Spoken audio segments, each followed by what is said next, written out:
Pope Francis has taken historic steps towards reshaping the leadership landscape of the Roman Catholic Church by appointing more women to positions of authority in the Vatican than any of his predecessors. In a bold challenge to long-standing traditions, he has opened doors that were previously closed to women, pushing against the deeply rooted patriarchal structures of the Church. Now, his decision to appoint approximately 20 women to senior roles within the Vatican marks a significant and unprecedented development in the Church's governance and inclusivity. To explore this transformative moment in the Catholic Church, I am joined by Berni Crewe-Brown, who's a producer at Radio Veritas and also country chapter co-leader for the Laudato Si movement. Good to have you on the program this evening, Berni. So as somebody who's deeply involved in the Church and its communication spaces, what was your immediate reaction to these historic appointments of women into these senior Vatican leadership roles? Well, you know, it's really something so uplifting, because the Catholic Church traditionally has been a struggle for women. And as you said, 20, I've actually got a list of 12, so I'm glad to hear it's 20 women in top roles. It is a show that Pope Francis is bringing the Vatican to social levels, you know, to society levels. Berni, how do you think these reforms are being received, especially by Catholic women on the ground, especially those who've long felt excluded from the Church leadership, but also from governance as well? Women on the ground, especially, we have the women who want to be recognized in a strong way, like we have the feminist movement now, that women want to be equal. Yet in the Catholic Church, we know that that doesn't happen. Or in many these societies, I don't want to say hierarchical, because I don't want to limit it to the religious organizations. Right. But when you look at it, the women that are feminists want the leadership roles, but actually what the Bible says and how the Church has developed it and how Pope Francis has said no to the diaconate of women is that we have our place. Women are that unique and special, but the role in running things, he's recognizing and bringing to the fore in a very big way, but not in the complete way that a lot of the feminists, people on the street want. And there's a lack of understanding of the sensitivity of this. I guess for me then begs the question that, for Pope Francis, he's clearly opened doors, but the priesthood remains off limits to women. How do you then reconcile the progress made with the boundaries that still remain firmly in place here? Well, as I said, it's the fundamental, I don't like to use the word fundamental, but the biggest reason is that the woman is held highly in the Church because the Church is the woman. The Church is considered the bride of Jesus. And in that way, the woman is important in that role, and the female side is important. And as the bride of Jesus, I couldn't put it better than that. And that we need to understand that that role cannot be changed.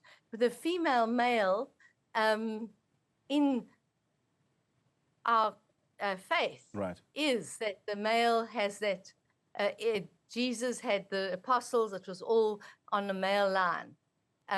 However, there is this change of recognition of the way women have behind the scenes worked, and this is where the 20 have become now leaders in the management, in the roles in the Vatican and other areas, and in many ways, but not diaconate and priesthood. That's the only two that you could possibly say that a woman cannot hold.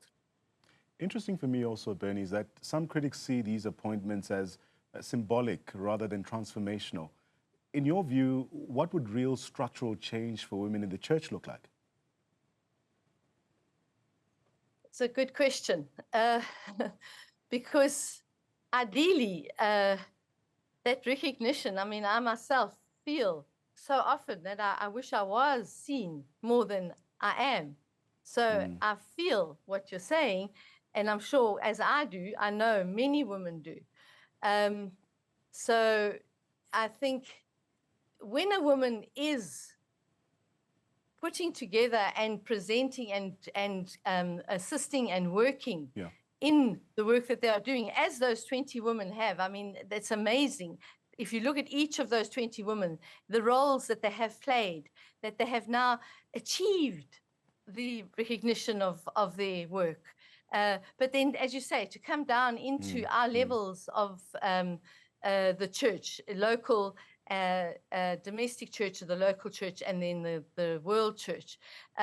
We need that our plenaries, our bishops' conferences needs also to place the women in these roles and use them. We do, the religious are upheld, and I look to the religious too, because I think they can dedicate so much time to their role. But I think it does need to come more for those who are not recognized yet. I think I can't say it in a more stronger way because it's a bit vague. Berni, you co-lead the Laudato Si movement in South Africa, which really draws heavily from Francis's vision of care and justice. Do you see a connection between environmental justice, for instance, and gender justice within the church? Well, you know, Pope Francis is definitely one person who has brought the dignity of every person to the fore. No matter as he said, who am I to judge? He's always said, and I will always talk about the dignity of women. But he has always brought to the fore the importance of the marginalized, the vulnerable, and as we know in our society, the social side, the marginalized that have been abused in physical and mental ways, and in this way that they're not seen, they're unseen. So to bring them all to the table is one of his, what we've put it together as one of the 7 goals, that everybody's voice is to be heard and to bring it. And this has come out of Laudato Si. So Berni, you're also a producer at Radio Veritas. This is a station that engages with a broad audience, especially young Catholics and those on the margins. Do you think these changes are making the church more relatable or even more credible in the eyes of the next generation?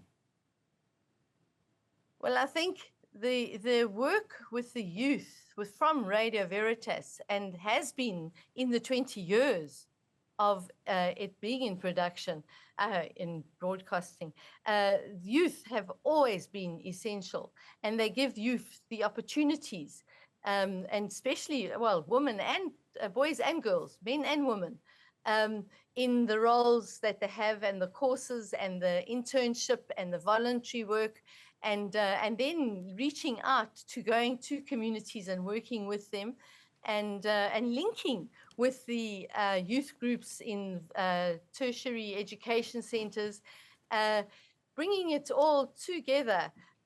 Yes, and I think it's also with Laudato Si, and I now feel after the passing of Pope Francis, it's going to be a brighter, broader, like in neon lights more, that people are going to see that this is the way that they can gain that equal recognition, be able to take on opportunities, because they're also being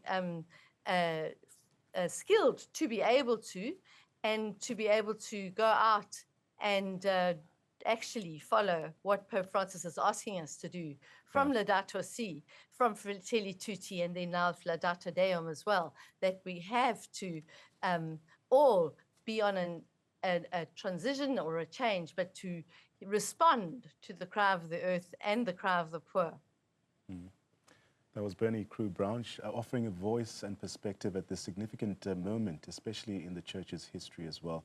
And she's been giving us her perspective and also some insight into the life of Pope Francis as well.